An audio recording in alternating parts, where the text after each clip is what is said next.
¿Cómo está, señora y señor? Bienvenido aquí a Conciencia de Valores, que se transmite a través del canal Tendencias Prime TV, por la señal del cable de GTD, Telefónica del Sur, Mundo, Zapping, tendenciastv.cl, en todas las plataformas digitales. Hoy vamos a hablar acerca de el silencio del suicidio. Colocamos ese nombre porque es un tema que en general no se habla, se esconde. Es algo que en estadística no lee uno mucho en la prensa. Y hay una invitada espectacular en nuestro programa.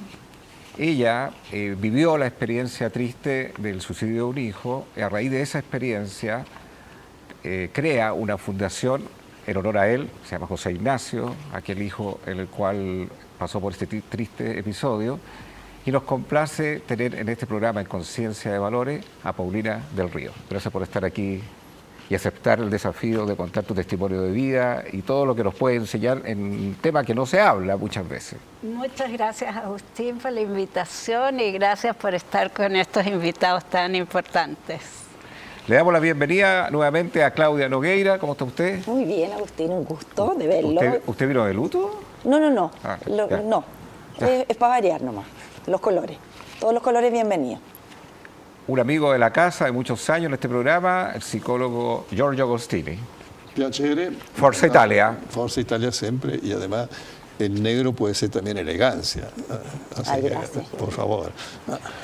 Paulina, háblanos un poco la historia de tu hijo, cómo ocurre este evento. Algo hemos leído que ocurre además donde tú estabas en un viaje. Tu hijo ya había vivido alguna experiencia de querer intentar suicidarse, estaba en un tratamiento. ¿Cómo ocurre? Cuéntanos la historia de algo que para ti siempre es doloroso, pero que además es una enseñanza para mucha gente que está atravesando por situaciones que pueden ser cercanas o similares. Mira, primero quiero decir que el hecho es muy doloroso y ocasionalmente lloro, ¿no es cierto?, algunas veces al año. No con la misma intensidad que al principio. Me importa dejar en claro que uno aprende a vivir con esto y aprende a tener una vida feliz, ¿ya? Que no creamos que porque esto sucedió vamos a estar condenados de por vida.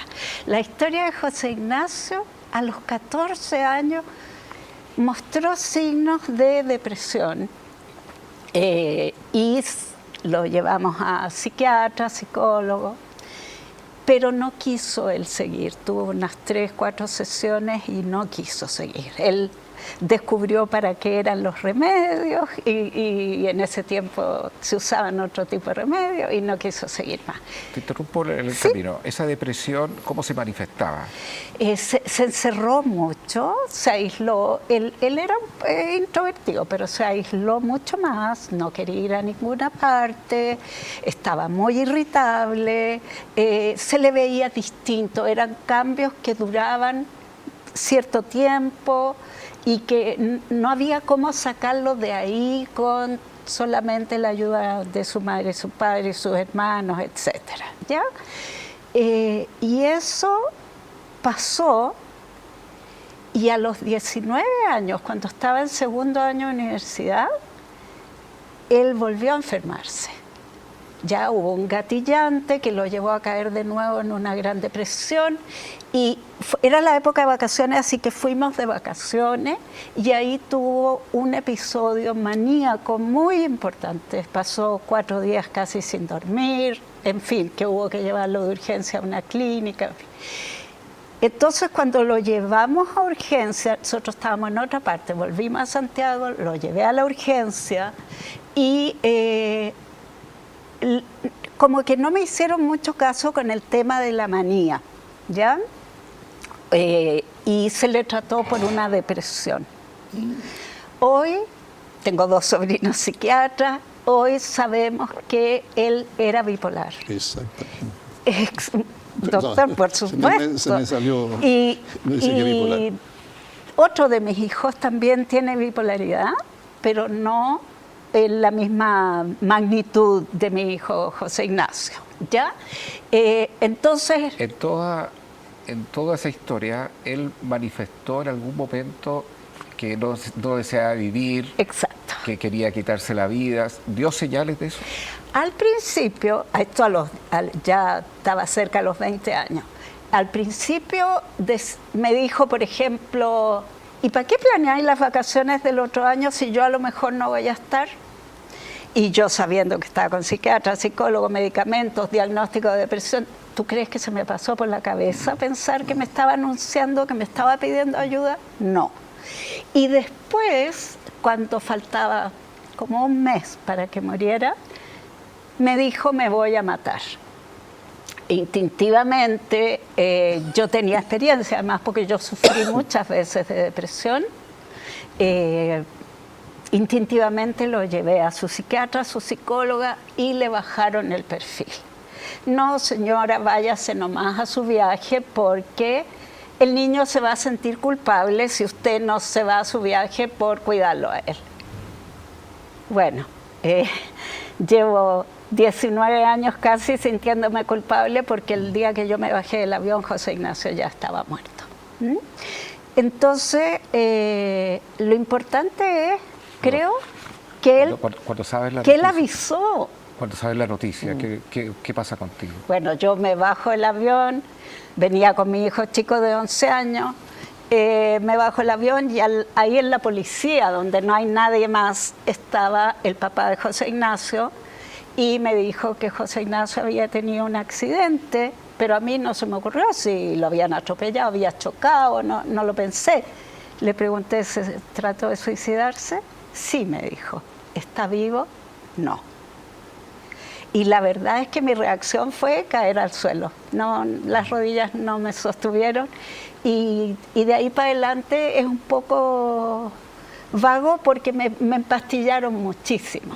Ya yo en el funeral de José Ignacio parecía como que estaba en un acontecimiento social atendiendo a la gente. No, era un shock tan grande que no sabía lo que estaba haciendo.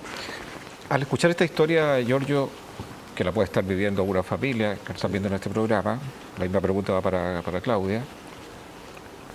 ¿Hay algo en el relato de la Paulina que podría haber evitado esa muerte? ¿Que podría haberse previsto de otra forma, haber atacado el problema de una manera distinta? ¿O todo lo que ellos hicieron era lo que había que hacer y no había nada más que hacer? A ver, primero, era imposible que ella se diera cuenta realmente de que había un intento serio de suicidio, porque además se está avalando por psiquiatras y psicólogos y dice, no, váyase tranquila. O sea, ella también hizo un gesto de confianza. No hay una intencionalidad de fallarle al hijo, por lo tanto la culpa es gratis. Pero el hijo dijo en algún momento que quería quitarse la vida. A ver, te doy otro ejemplo. Me llama un papá desesperado, me dice, mi hija me dijo que se va a matar. A ver, ¿cómo? Dijo que ya no quiere vivir. Entonces, qué raro, mi paciente no le vi nada de eso, la llamo, oye, tu papá cree que te va a decir, ¿cómo se le ocurre el tal por cual? Le dije, ¿sabes qué más, papá? No tengo ganas de vivir, pero no, nada que ver con suicidarme. Entonces, cuidado con la interpretación de los lenguajes. Entonces, es muy difícil que puede, te voy a decir aún más, a psicólogos y psiquiatras se han suicidado gente. Entonces, a pesar de los conocimientos, ahora, que se podía hacer otro tratamiento, no lo sé, si los momentos lo empastillaron, porque hay también electroshock, hay cierto también lo que significa también hoy en día la estimulación vestibular profunda, entonces hay otros mecanismos que hoy día se pueden utilizar, pero muchas veces uno confía en los profesionales, entonces depende de la calidad de los profesionales también. Te dice, ya, si tú me dices la cosa, bueno, tú eres psiquiatra, eres psicólogo, te creo. Parto de esa premisa, de la confianza y la credibilidad. Entonces, culpa tuya no lo veo por ninguna parte. Claudia.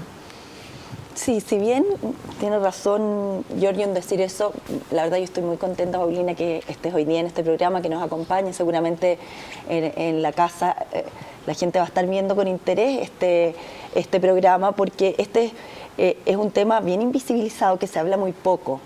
Por miedo al contagio, de que mientras más se hable este tema puedan las personas decir, esta es una solución a todos mis problemas, en el fondo, por estigma, por culpa, por vergüenza, por una serie de factores. Es un tema que no se conversa, si bien las cifras no son altísimas, sí nos llama la atención que hayan 5 suicidios diarios en este país, y que por cada intento de suicidio por cada suicidio consumado hayan 20 intentos. O sea, hay muchas personas que están autodañándose y que la prevención es muy importante, y bajo tu testimonio personal de haber vivido una situación que es incalificable, es como un remesón, un tsunami, un trauma, una tragedia, que no solo te afecta a ti, sino a tu entorno y a la comunidad también, porque aquí no hay que analizar, a mi juicio, no sé, doctor, el tema a nivel cuantitativo, sino hay que analizarlo de acuerdo al impacto que genera, y el impacto es demoledor. Yo, en términos personales, lo viví, y por eso tu fundación le hago un reconocimiento y la aplaudo, porque en el colegio de mi hija se le murió un compañero curso de 17 años, en condiciones dramáticas, y dramáticas por la juventud también, en cómo se genera con los niños, el por qué se toma una decisión de esta magnitud tan dolorosa. La fundación fue capaz de convocar a los padres y decirnos que éramos todos los que estábamos pasando por esta situación, yo a través del dolor de mi hija, sobrevivientes a esta tragedia. Y yo en ese sentido quiero preguntarte, Paulina, ¿cómo se sale de un dolor así? Porque si bien el doctor dice no hay culpa, tú reconoces hasta hoy que sientes culpa. La culpa, a diferencia de morirse de cáncer o de otras cosas, cuando uno pierde a un ser querido por esta situación, la culpa y el remordimiento, si hubiera hecho esto, si lo hubiera dejado de hacer, mi participación en haber evitarlo, ¿cómo se sale? ¿Cómo logras decir hoy día soy feliz? El por qué y el si yo hubiera nos va a acompañar por años. A mí me ha acompañado por años, como yo trabajo ya hace 14 años con sobrevivientes en grupos de ayuda mutua que hace gratuitamente la fundación, lo digo para que sepan que pueden buscar ayuda ahí, para todo tipo de personas que ha perdido un ser querido por suicidio. ¿Cómo se sale de este dolor? No se sale solo. Eso es lo primero. Se sale en comunidad. Pensemos en la tribu, ¿no es cierto? Una madre, por ejemplo, perdía un hijo, la tribu abrazaba, la tribu hacía rituales. Eso. Hoy en día lo hemos perdido. En mis tiempos, y usted se debe acordar, los hombres se ponían una cinta negra, las mujeres nos vestíamos enteras de negro, y le decíamos al mundo, estoy en duelo. Hoy en día se vive muy solitario y tiene que ser un duelo express. Entonces, ¿qué tuve que hacer yo?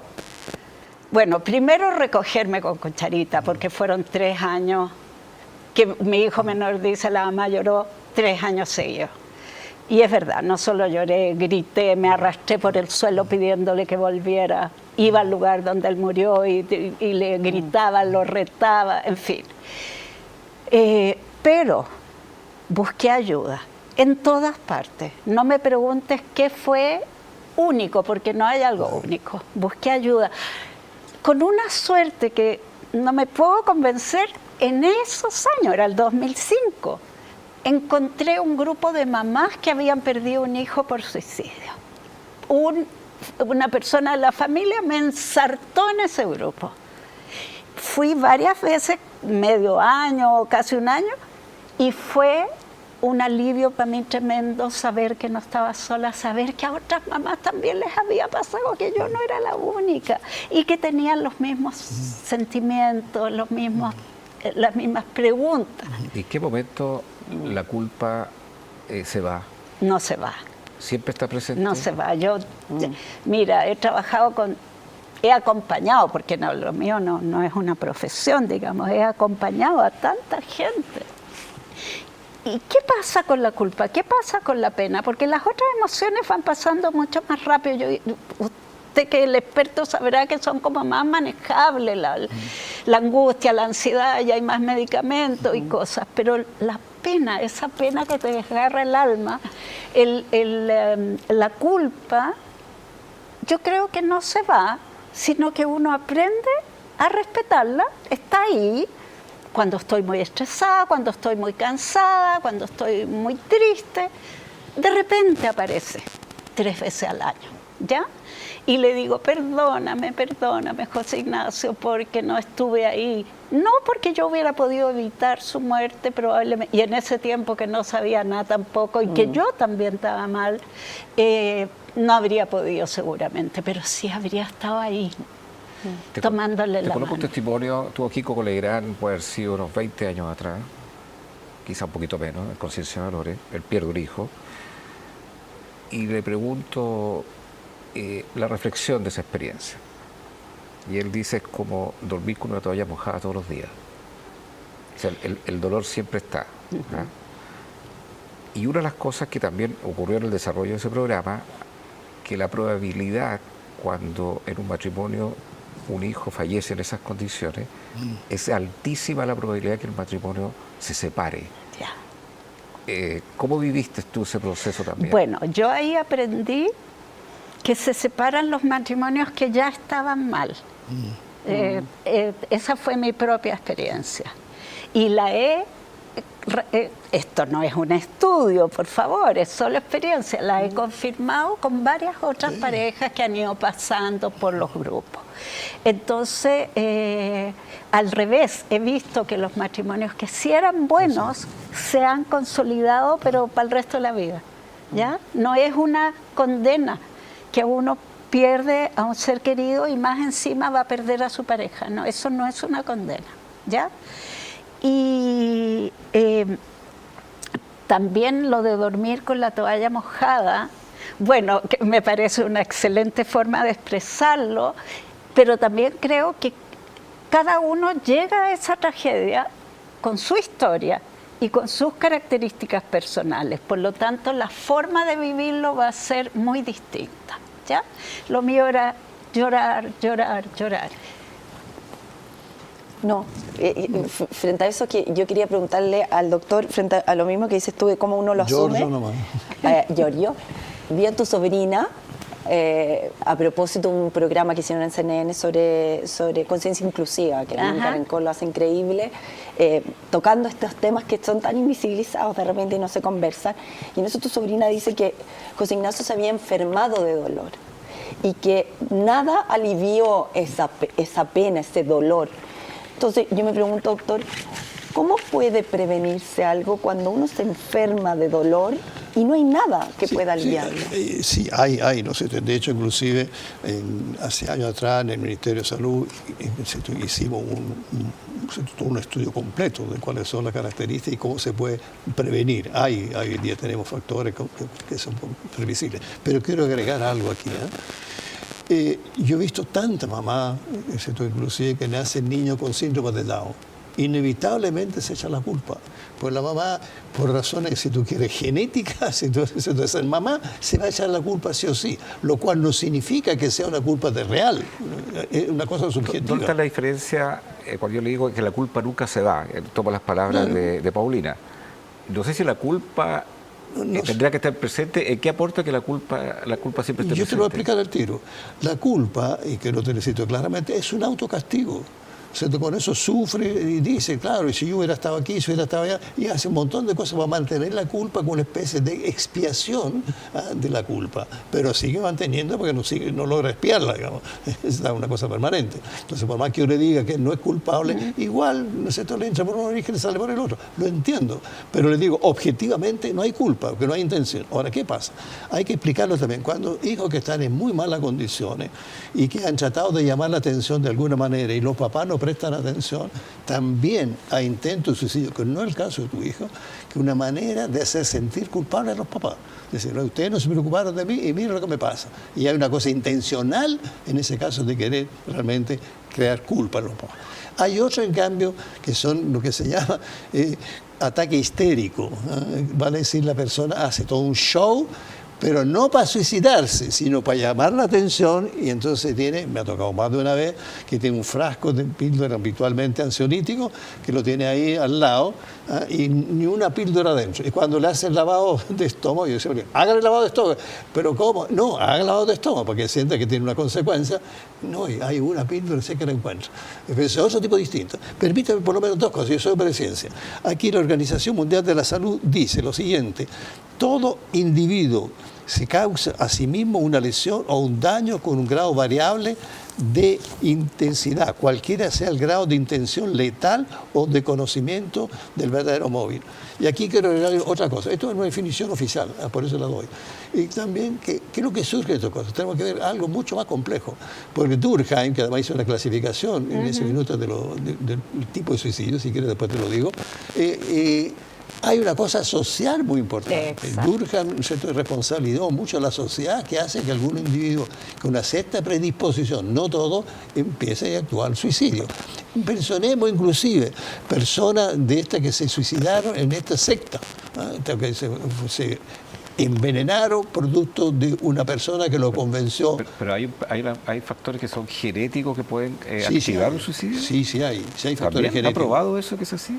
Hay factores genéticos, inclusive aquí le tengo algunos. Fíjate que aquí, por ejemplo, no quiero dar la lata, pero no sé, por ejemplo, No, pero brevemente nomás. el estrés agudo es una cosa, el estrés posagudo son predisponentes, no son determinantes.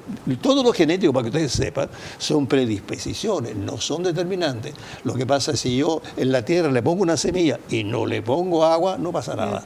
O sea, el medio ambiente, la familia, etcétera, hace que esto genético aparezca, esto es cosa genética. Ya, pero voy a la realidad práctica que también al Pero escuchar lo tenemos, pero- no lo voy a sí, mencionar, sí, pero al existe escuchar el y testimonio, tenemos datos de genéticos sí, predisponentes. pero el al escuchar el 30%. testimonio de Paulina, algunos temas, por ejemplo, y lo hago en pro de la gente que puede estar viendo Por esta supuesto. experiencia. Primero, una persona con diagnóstico bipolar, todos los que tienen diagnóstico bipolar no pueden salir de la bipolaridad. Pregunta uno. Pregunta dos. Unas personas que tienen bipolar podrían ser personas que pasan por la esfera del riesgo del suicidio. Y tercero, ¿cómo hay personas que, como Paulina, que son capaces de este dolor que es dramático? Porque yo creo que, no quiero comparar si es más dramático para un papá o una mamá, yo creo que es para la dramático mamá. para ambos. Yo digo pero honestamente. las mamás dan vida, los hombres construyen la Eso. vida, entonces el dolor sale de la entraña. Así es. Y cómo transforman ese dolor, primero sanándose, y ayudar a los demás que han pasado por ese tren, formando una fundación y ver el rostro de ellas con transmitiendo esa paz. Y hay personas que no salen de ahí, no pueden salir de ahí, y no salen definitivamente de ahí. Sí. ¿Dónde está el clic para Por de intentar pronto, primero hay que cruzar hacer esa etapa? un muy buen diagnóstico. De repente hay diagnóstico equivocado. Como aquí se censaron la depresión y no se dieron cuenta que era bipolaridad o que era una bipolaridad mixta, no sabemos. Entonces, ahí depende mucho los tratamientos del diagnóstico inicial, de cómo se va a hacer. En lo personal me ha tocado atender varios bipolares, entonces lo combinamos obviamente con psiquiatra que le da algunos medicamentos y después logramos que la persona haga una vida normal. En algunos casos necesita medicamentos, casi algunos pues de por vida, otros no, porque son capaces, ¿cierto?, de autorregularse. Eso como primera cosa. La segunda cosa importante que tenemos que considerar, que esta persona pueden hacer una vida normal, inclusive muchos de ellos son muy creativos. Hay, no voy a nombrar, personajes que son, sobre todo en el área del cine, que son bipolares. Ya, lo voy a decir, la niña está Zeta-Jones, ella es bipolar y es una excelente actriz, aprovecha justamente todo lo que ha sentido, vivido para hacerlo. Tercer término, la persona que ha sufrido descubre algo muy importante, que en la medida que aprovecha su sufrimiento para entender, comprender lo que le pasa a los demás, hace muy feliz a la otra persona porque le ayuda, pero muy feliz sentirse útil. Sentirse que su experiencia es provechosa para otros. Okay. Al ver tu historia, después quiero hablar del tema de tus hijos, cómo fue la reacción de tus otros hijos. Al ver esta historia que ocurrió, ¿qué año ocurrió? El 2005, El en 2005. mayo. O sea, ya se van a cumplir 19 años. 19 años. Al mirar en retrospectiva estos 19 años, que tú podrías decir, mira, hay 3 cosas que yo hice que fueron determinantes para estar sentada aquí hablando de este tema abiertamente y que no cayera en el túnel de la depresión más allá de 3 años, que fue lo que tú contaste. Tú podrías decir, mira, ¿sabes? Yo creo que hay 3 cosas que yo podría decirle a las personas que están viviendo esto, que por favor hagan el intento de este esfuerzo en estas áreas. Y por otro lado, por ningún motivo hagan esto. Buscar ayuda, ya eso es fundamental. Ya, no quiero omitir algo también, quiero preguntarte, ¿tú eres una mujer creyente? Soy creyente, pero no soy tan religiosa. Ya, pero ¿y qué factor le asigna la espiritualidad en todo el proceso? En ese tiempo yo era muy creyente. ¿Cómo? En ese tiempo yo era muy creyente y busqué mucha ayuda en la Iglesia Católica, los ignacianos, hice retiros, en fin, iba muy seguido. Después me fui yendo por otros lados y sigo siendo creyente, creo profundamente en un ser superior, creo que mi hijo está en algún lugar y nos vamos a encontrar, pero no soy de la persona que va a ir todos los domingos a misa, digamos. Sí soy muy espiritual, leo mucho, medito, en fin, y eso me ha ayudado. Creo que se sabe que la religión, la espiritualidad y la religión son factores protectores frente al riesgo de suicidio.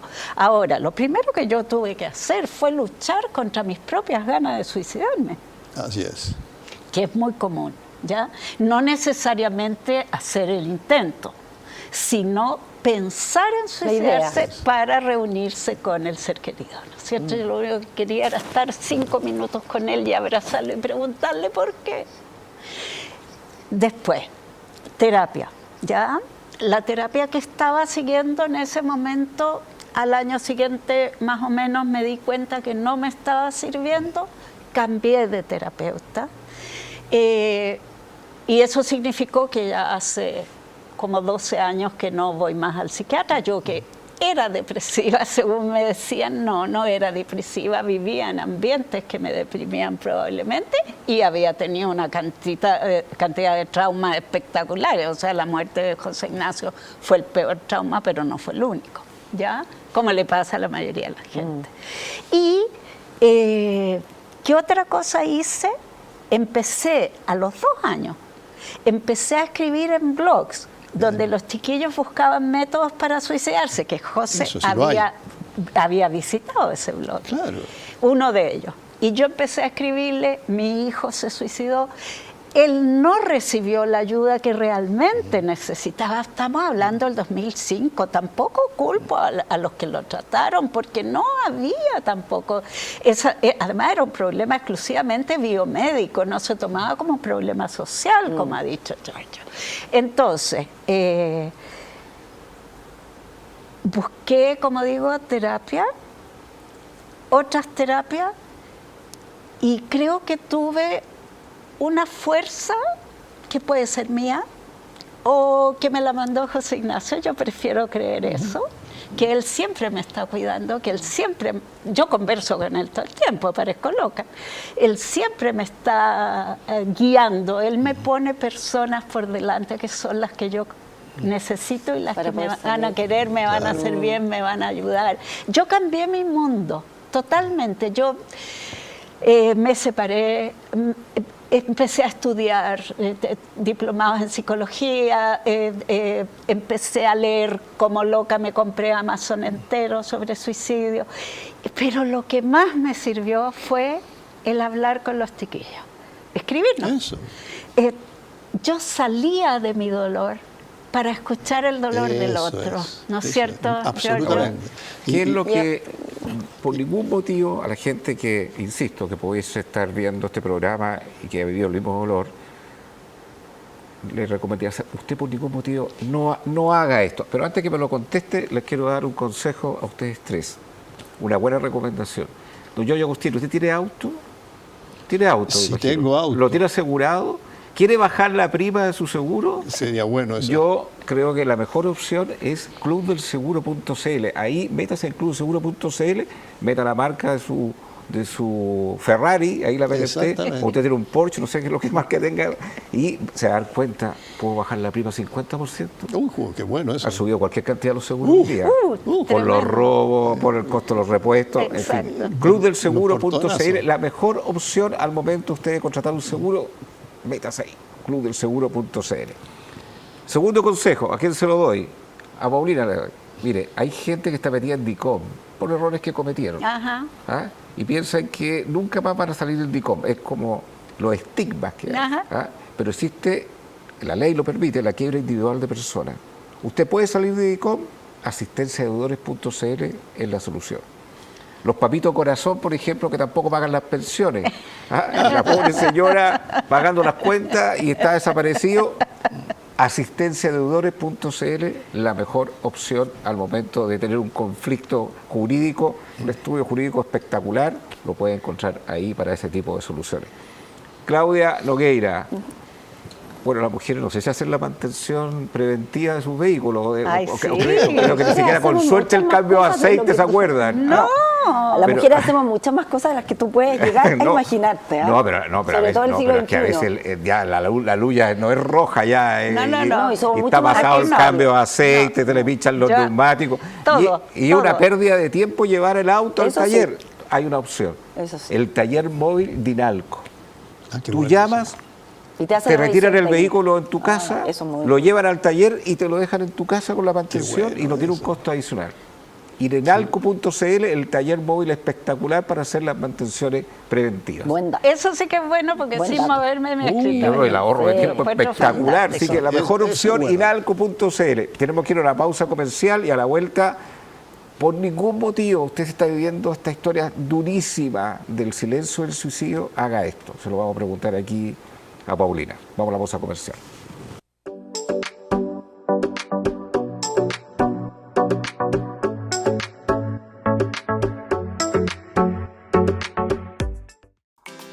¿Las deudas te tienen sobrepasado? ¿Cansado de cobros abusivos? ¿Sabías que te puedes declarar en quiebra? Sí, en quiebra como persona natural. Hoy no solo las empresas pueden quebrar, tú también puedes. En Chile existen 4,5 millones de personas en mora. Si no puedes pagar tus deudas, el declarante en quiebra como persona es una solución 100% legal a tus problemas económicos.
So high, I'm hypnotized. What's up is down, what's left is right. Chasing stars and holding you. I can't see the end, but we'll see it through.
Siga con nosotros, Canal 31, lo que todos queremos ver.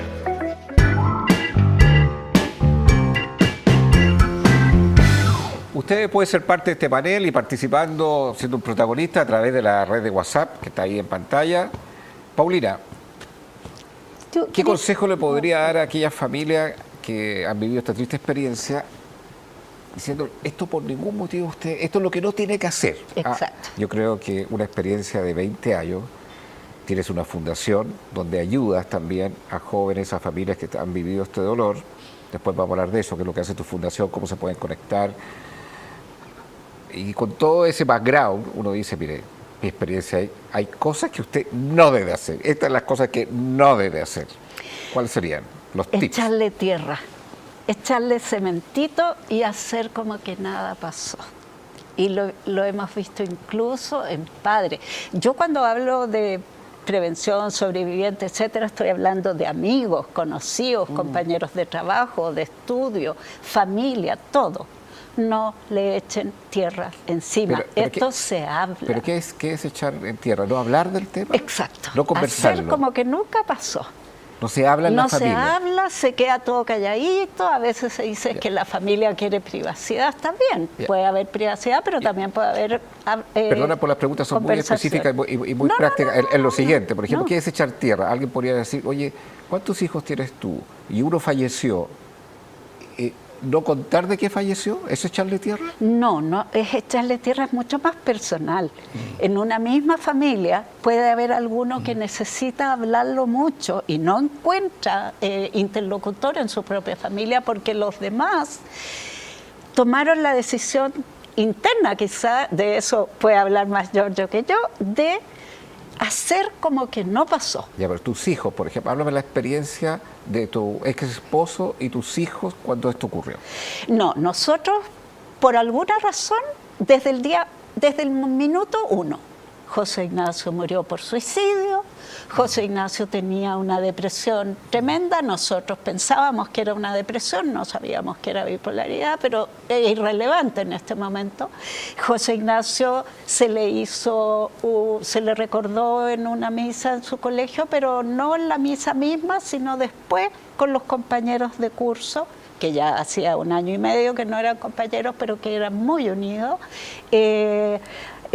Todos los meses hacíamos una misa, el primer año por lo menos, los primeros 2 años, los aniversarios también, íbamos al cementerio con la demás gente y hablamos siempre de la causa de muerte, ¿ya? Nunca lo escondimos, por alguna razón no fue así. Ya, pero ¿qué uno hace en una situación así, por ejemplo, la reacción de un marido, la reacción de un esposo, la reacción de los hermanos pequeños?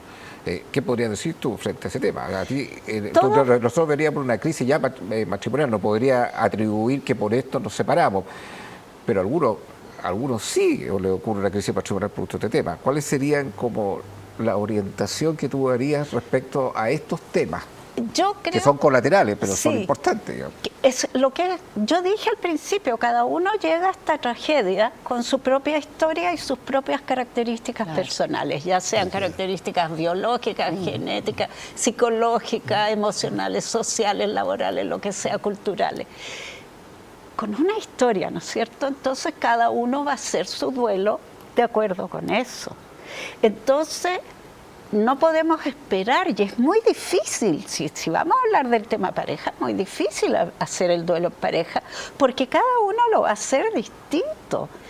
Y, por ejemplo, una mamá que me preguntaba siempre, es que mi marido cuando llega a la casa entra a la pieza del niño y se pone con el computador de él y oye la música y llora y llora y llora.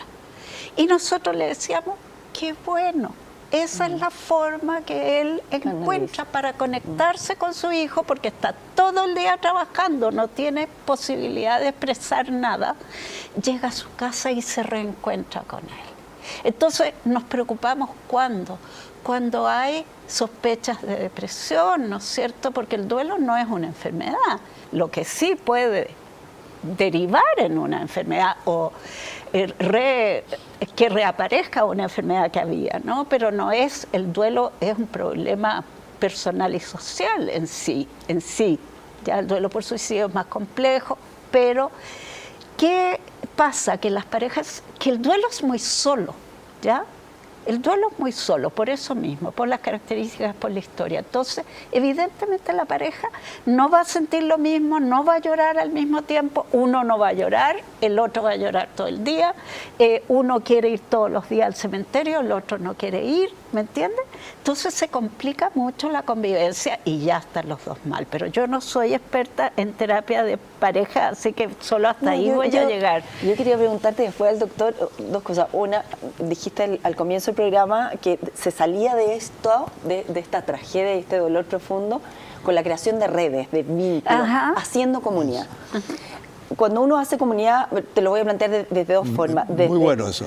Desde para salir, para poder recuperarse y también para poder prevenir el suicidio. Desde el tratamiento, una vez que ocurre esta tragedia, por ejemplo, los hijos quedan muy abandonados de aquellos padres que han perdido. Entonces, ¿cómo la comunidad puede colaborar para sacar adelante a la familia y a los amigos?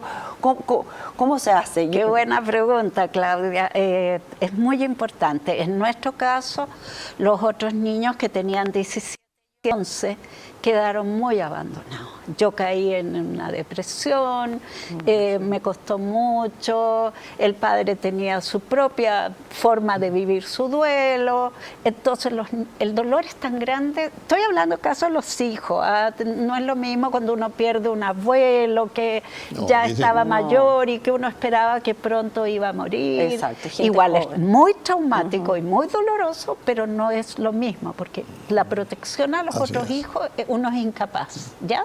Entonces yo siento que ellos sufrieron mucho más de lo que deberían haber sufrido. ¿Qué digo yo ahora? Vayan a buscarlos al colegio, la tía, la amiga, la vecina, el primo, el padrino, lo que sea. Eso no es arremeter en el fondo. No. Vayan a buscar a los niños.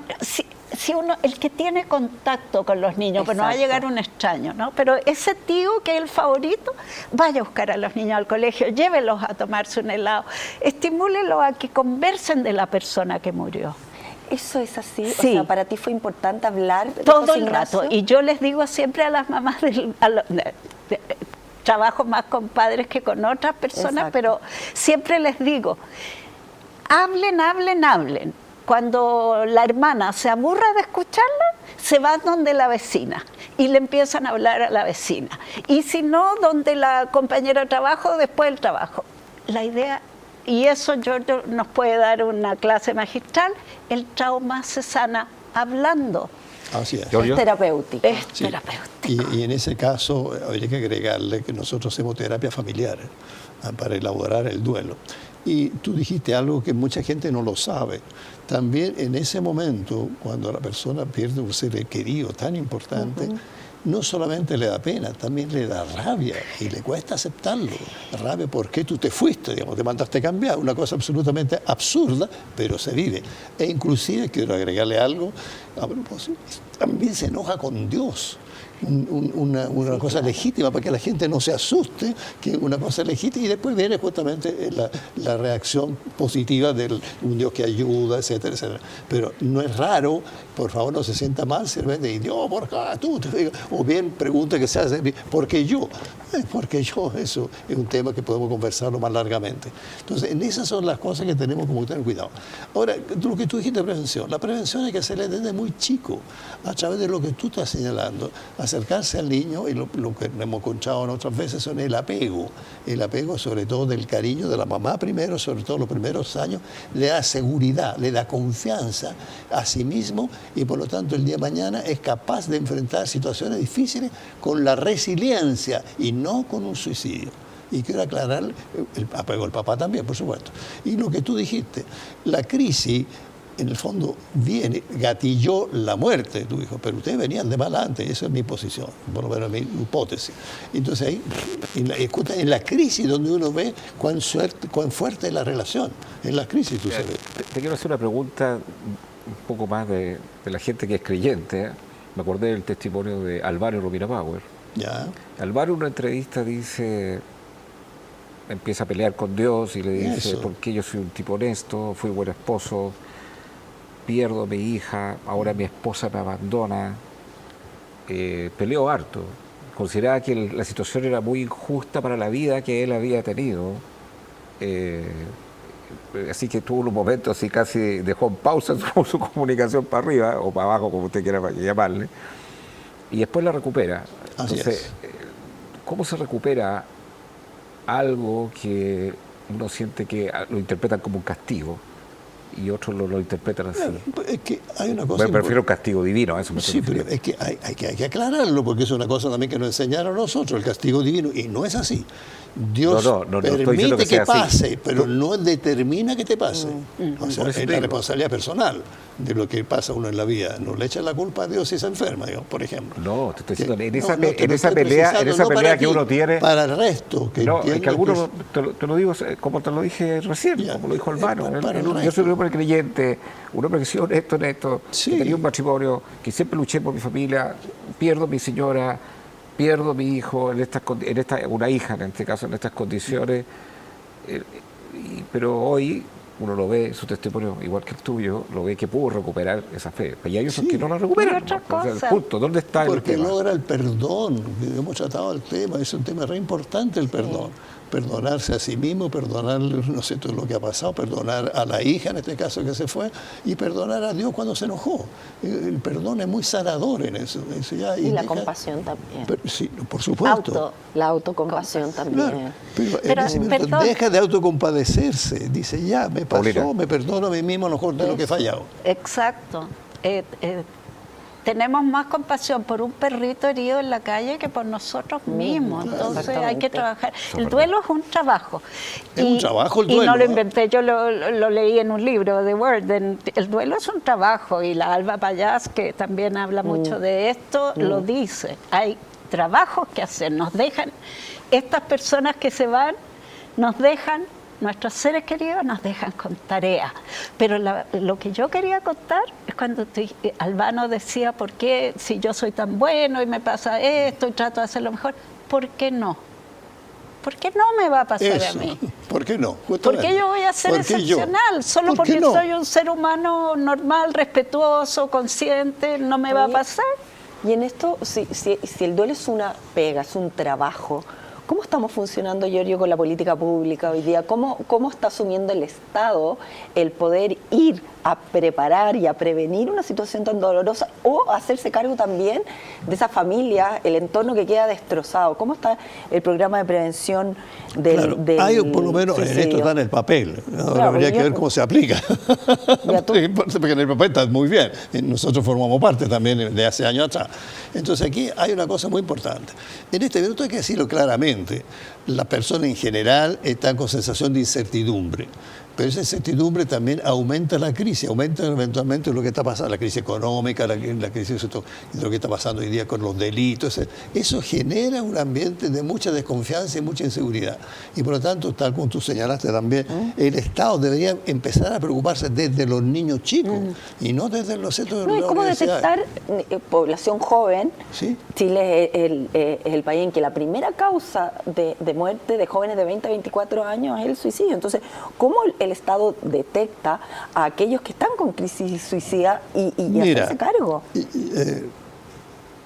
He insistido varias veces con distintos ministros de Educación de que además del test CINCE se empiece a aplicar desde chiquititos los test para ver cuáles son las características de personalidad que tiene cada uno.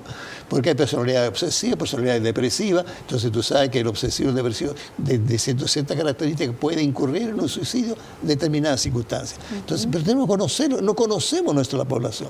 Cuando me tocó a mí participar en una comisión en salud hace muchos años atrás. Perdón, disculpa que te interrumpa, pero tú omitiste contestarme directamente una pregunta. Ah, dame. Cuando ella vive la experiencia, este hijo comienza con estos problemas de salud mental y termina en esta tragedia. Sí. Bajo tu óptica, ¿eso se podría haber evitado? A ver. ¿Todos los casos son evitables? No, te digo al tiro ahí. Aquí es una cosa bien importante y sin responsabilizar en absoluto a los profesionales que intervienen, son los profesionales que deberían haber detectado. Yo tengo un ejemplo muy personal, que una mamá me dijo, mire, yo estoy con tal profesional, pero no estoy segura de que esté llevándolo bien. No, pero cuando No, hay un no te digo el tiro. no, Lo que- es que cuando se produce el evento, discúlpeme el tema, ahí tiene mayor detalle la Paulina, pero ella estaba haciendo un viaje, entonces dice, tenía la aprensión, yo no debo viajar porque yo no lo estoy viendo bien a él. Exactamente. Entonces, finalmente, no se preocupe para no hacer sentir a su hijo Exactamente. culpable, viaje, y resulta que en el viaje, Y de ahí yo la creo que, culpa. perdón, pues que ese evento, yo creo que también fue un tremendo lanzazo en el corazón para él, sí. para ti, o estoy equivocado. O sea, eso fue el gran evento que te destruyó, porque en el fondo, ¿por qué le tuve que hacer Absolutamente. caso a esta persona? Y empieza ahí la culpa de haber estado ahí. ¿Es así o no es Pero así? lo he trabajado, lo he trabajado mucho. Yo estoy en terapia hace muchos años, o sea, yo nunca dejo de ir a mi psicóloga. Mentira, porque es por Zoom. Desde la Pero es lo mismo. Pero, No, no es lo mismo, pero yo no estoy te hace. siempre con terapia psicológica una vez a la semana. Primero, porque mi trabajo es muy desgastante. Y segundo, porque creo que uno siempre puede mejorar, ¿ya? Y siempre puede vivir mejor. Y... perdón, me fui un No, poco de lo que muchas me veces uno hace preguntaste. acompañamiento, Vuélveme pero a eso. Que en ese momento, ¿por qué le hice caso a este Ah, ya, terapeuta? ya. Y uno empieza con la Mira. cuestión, o sea, ¿cuánto se equivocó el terapeuta y cuánto por qué haberle hecho caso? Pensé en demandarlos, pensé Eso, en matarlos, claro, pensé en poner un letrero en su casa, porque Sí. uno tiene que culpar a alguien, porque si no se culpa más a uno, Así es. ¿no? Entonces eso es como natural. Pero gracias a Dios tuve un muy buen abogado que me asesoró y me dijo, calma, Sí, ¿qué tienes dice? 5 años para que esto prescriba, Eso. piénsalo. Y después ya ni lo pensé, empecé a pensar que todos cometemos errores y Eso. también pensé, ¿y qué pasa si el que le bajó el perfil fue José y no fueron los doctores? Si él me dijo a mí que se iba a matar, así de mi cabeza lo metí a la ducha, le dije, dúchate con la puerta abierta, vístete, porque estaba en ese tiempo muy mal, vístete y vamos.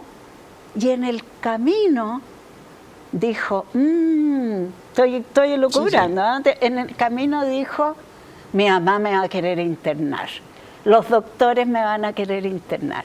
Y él me había visto a mí internada con depresión anteriormente. Entonces, obviamente él no quería estar ahí. Y si él se arrepintió por el camino y dijo, a mí no me internan por ningún motivo, yo le voy a decir que mi mamá está exagerando, que en realidad es que me gustaría que me diera un cáncer y me muriera. No lo Muy voy posible, a saber ¿sabes? nunca. Muy posible. Nunca Oye, y lo en- voy a Y en saber. ese sentido, el poder determinar y buscar los factores de riesgo con anticipación, porque recorriendo las rutinas, pues me imagino que a ti te tiene que haber pasado el recorrer la rutina de José Ignacio ese día una y otra vez. Y en esas rutinas, por lo menos los testimonios que yo he oído de gente cercana y no tan cercana, es una rutina súper normal. Fui a la universidad, hablé con el profesor, después fui a almorzar, fui a la farmacia a comprar, no sé, una aspirina. Y después voy y tomo la decisión, ya estaba tomada fríamente, la decisión estaba. Entonces uno dice, los papás que nos miran o los amigos, ¿cómo el poder detectar? Porque también he escuchado muchas veces el que las personas somos muy reacias a medicarnos frente a un problema de esta naturaleza, Ajá. frente a la salud mental. Ajá. No cuando nos duele algo, sino cuando nos duele el alma, no nos medicamos, sobre todo los jóvenes. Sí. Entonces, el estar atento a la medicación, que también te salva en algún minuto, o el no poder soportar la medicación.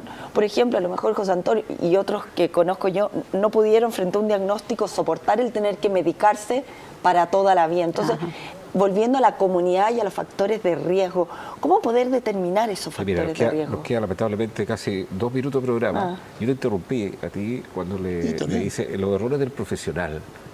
¿Tú crees, al escuchar la historia de ella, que casi le quería hacer una demanda al profesional, pero toda la historia, al escucharla, te faltan antecedentes para decir, ya, ok, pero ¿qué te parece a ti la historia del profesional que abordó este caso? A ver, yo no soy aquí para meter juicio ninguno, No pero estamos sí metiendo juicio yo de una diría que persona sobre la situación. hay errores. Por ejemplo, ¿Cuál error? Por ejemplo, primero, tener en consideración que la mamá ha tenido depresión. Es un factor incidente muy importante. Por lo tanto, la tengo que incorporar a la terapia. Y la tengo que incorporar de inmediato con la terapia familiar. Segundo, buscar de inmediato lo que tú descubriste. Este niño, yo inclusive he invitado a amigos de la persona cuando me doy cuenta, y hacer una terapia con amigos, donde él se empieza a insertar y empieza a participar del fondo, otras cosas que antes no pensaba ni quería. Tercer término, le empiezo a elaborar cuál es tu sentido de vida, que perdió el sentido de vida. Entonces, cuando elaboramos el sentido de vida y vuelve a encontrar un sentido de vida, le cambia completamente la visión y renuncia al suicidio y se siente útil, se siente necesario, se siente con buena autoestima. Los factores de riesgo, en el fondo. El minuto que nos queda es para responder la pregunta de Claudia. Factores de riesgo. Bueno, la genética, ¿no? Es un factor de riesgo, pero como dijo Giorgio, hay que echarle agüita al gen para que se manifieste, ¿no es cierto? Él tenía la genética. Pero podría, si hubiera estado, él no vivía en una familia funcional, ¿para qué estamos con cuentos? Él se crió, yo tuve depresión postparto, no logré hacer un apego, que lo vine a hacer mucho más tarde, y el padre también tenía ciertos problemas. Entonces, no vivía en una familia funcional, y él además traía este gen o genes, y además su personalidad era de una determinada manera. Él tendía a la melancolía, él tendía a... Se llaman personalidades depresivas. Al aislamiento. Entonces hay que estar más atento, porque el ser familiar y funcional, qué bueno que te agradezco de verdad de corazón de decirlo, porque son cosas que a veces no se dicen y que sirve mucho como herramienta a los papás que están en la casa, decir, bueno, pese a lo disfuncional que somos, ojo, porque aquí hay un riesgo, hay una debilidad, hay una vulnerabilidad que pese a todo tenemos que estar atentos. Ajá. Entonces, lo que dices tú es súper importante para quienes nos están viendo en la casa. Sí, tenemos que estar atentos, y esto me lo enseñó la psiquiatra de la Fundación, Pilar del Río, que es la que tú conoces, que para mí la psiquiatra total. No, muy buena. Ella me enseñó que los cambios que veamos en los adolescentes, porque los adolescentes son muy cambiantes, tienen que permanecer, tienen que ser mínimo 2 semanas, tiene que estar esa conducta y tiene que ser incambiable, o sea, rígida, ¿no? Se porta igual en la universidad, se porta igual en el colegio, se porta igual en el trabajo, ¿me entiendes? Eso creo que es súper importante. Hay muchos otros factores, pero por ahora podemos decir eso. Paulina, te quiero agradecer que hayas venido aquí a Conciencia de Valores. Hay un concepto que se ocupa en marketing cuando se habla del top of mind. No se lo ubica, pues, ¿qué es lo primero que se te viene a la mente con un auto? ¿Qué marca de auto? Tengo un hijo sociólogo. Ok, y voy a mencionar una frase, unas palabras, y ¿qué es lo primero que se te viene a la mente? José Ignacio. Amor. Bien. Error. Reparable, a veces. Con mis otros hijos los he tratado de reparar. Llorar. Muy sano, muy necesario. Tu último sueño con José Ignacio. Siempre, alegre. He soñado muy pocas veces con él, pero las veces que he soñado lo veo alegre, lo veo en paz, lo veo feliz, como yo hubiera querido verlo en vida, ¿no? Pero aprovecho de decir que no es necesario recurrir al suicidio para poder ser feliz en la vida a pesar de las dificultades. Hay muchas formas en que podemos ayudar y estamos aquí para ayudar. Por este programa se llama Conciencia de Valores. ¿Cuál es el valor más ausente que tú hoy ves en la sociedad chilena? Son 2, la compañía y la solidaridad, porque eso forma comunidad y eso nos está faltando, eso hace vínculo. No puedo estar y al otro verlo como casi un enemigo que me va a quitar el puesto, que me va a quitar la nota, que me va a quitar la beca, y el otro, que haga lo que quiera, total, no es problema mío. Exacto. Paulina, gracias por venir a Conciencia de Valores. Claudia Nogueira, Giorgio Agostini, Forza Italia. Siga debatiendo ahí a través del WhatsApp. Nos vemos la próxima semana.